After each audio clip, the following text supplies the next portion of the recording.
এটা দেখতে যতটা সুন্দর খেতেও কিন্তু দুর্দান্ত লাগবে। নমস্কার বন্ধুরা, পলি কিচেনের ভিলেজপুরে আপনাদের সবাইকে স্বাগত জানিয়ে আজকে রেসিপি শুরু করছি। আর আজকে আমি ডিমের অন্যরকম একটি রেসিপি করব।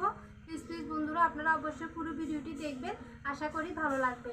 তো যারা এখনও আমার চ্যানেলটি সাবস্ক্রাইব করেননি, আমার চ্যানেলটি সাবস্ক্রাইব করে আমার পাশে থাকবেন।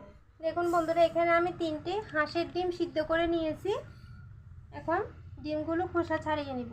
আমি তো এখানে হাঁসের ডিম নিয়েছি, আপনারা চাইলে মুরগির ডিম দিয়েও এই রান্নাটা করতে পারবেন। তো চলুন ডিমগুলো খোসা ছাড়িয়ে নিই।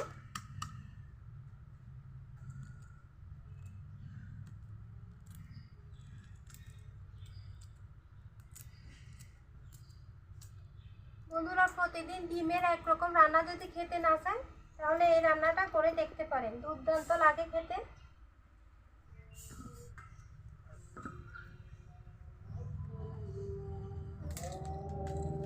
বন্ধুরা, প্রথমে আমি ডিমগুলো ভেজে নিব।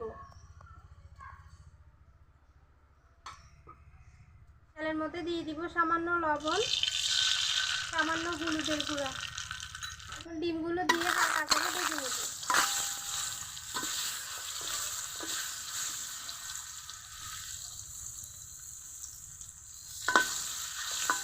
খুব বেশি ভাজার দরকার নেই, হালকা কালার আসলে নামিয়ে নিতে হবে। আর এভাবে তেলের মধ্যে যদি লবণ আর হলুদের গুঁড়ো দিয়ে ডিম ভাজা হয়, তাহলে গায়ে কিন্তু তেল ছিটকে আসার কোনো সম্ভাবনাই থাকে না। এগুলো হালকা করে ভেজে নিয়েছি, এখন তুলে নেব। আরেকটু করে তেল লাগবে। তেল গরম হয়ে গেছে, দিয়ে দিব পেঁয়াজ কুচি। পেঁয়াজটা একটু ছোটো করে কুচি করে নিয়েছি, আপনারা চাইলে গ্রেটার দিয়ে গ্রেট করে দিতে পারবেন। দিয়ে দিব টমেটো কুচি, দিয়ে দিব রসুন কুচি। সবগুলো একসাথে কিছুক্ষণ কষিয়ে নিতে হবে।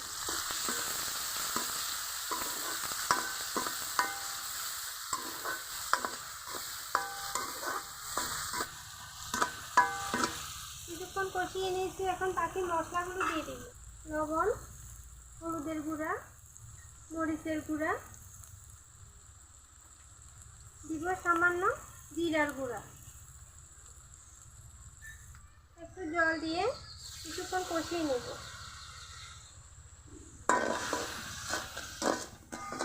বন্ধুরা, মশলাটা কষানো হতে থাক, ততক্ষণ আমি ডিমগুলো ছোটো ছোটো পিস করে কেটে নিব। এগুলো ভাজার পর ঠান্ডা হলে তবেই কিন্তু কাটতে হবে, গরম ডিম কিন্তু কাটা যাবে না। এভাবে ছোট ছোট টুকরো করে ডিমগুলো কেটে নিতে হবে।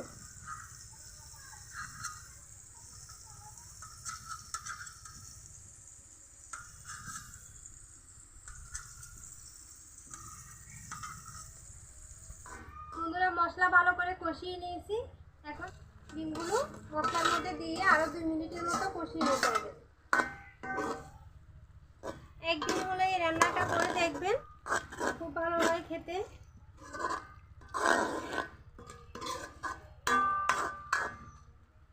খুব বেশি নাড়া যাবে না ডিম দেওয়ার পরে। বন্ধুরা, এই রান্নাটি করতে যেমন সহজ, তেমনি খেতেও কিন্তু দুর্দান্ত। এখন কষিয়ে নিয়েছি, এখন সামান্য করে জল দিয়ে দিব। খুব বেশি জল কিন্তু দেওয়া যাবে না।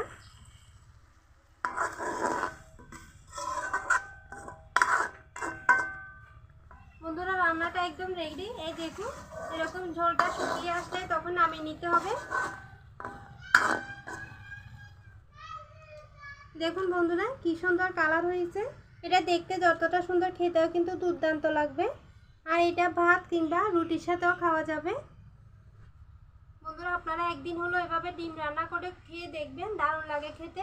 আমার ভিডিও কেমন লেগেছে কমেন্টে জানাবেন। যদি ভালো লাগে ভিডিওতে একটি লাইক দিবেন, আর আমার চ্যানেলটি সাবস্ক্রাইব করে রাখবেন। পাশে থাকা বেল আইকনে ক্লিক করে দিবেন, যাতে আমি কোনো ভিডিও দেওয়ার সাথে সাথে আপনাদের কাছে পৌঁছে যায়। আজকে এই পর্যন্ত। সবাই ভালো থাকবেন, সুস্থ থাকবেন, সাবধানে থাকবেন। দেখা হবে অন্যদিন নতুন কোনো রেসিপি নিয়ে।